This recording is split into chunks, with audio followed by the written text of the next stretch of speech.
اللہ کی قسم لوہے کی انگوٹھی بھی نہیں ملی، لیکن میرے پاس یہ چادر ہے، اس میں سے نصف اسے دیتا ہوں۔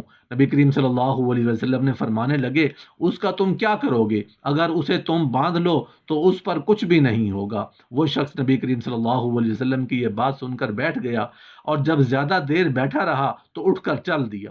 نبی کریم صلی اللہ علیہ وسلم نے اسے جاتے ہوئے دیکھا تو اسے واپس بلانے کا حکم دیا۔ جب وہ واپس آیا تو نبی کریم صلی اللہ علیہ وسلم فرمانے لگے، تجھے کتنا قرآن آتا ہے؟ اس نے جواب دیا، فلاں فلاں صورت آتی ہے۔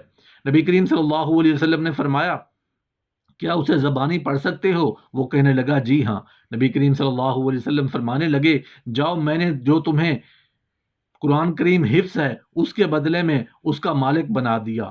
وہ بیوی حاصل کرو جو ایمان والی ہو اور آخرت کے کاموں میں تمہاری مدد کرے۔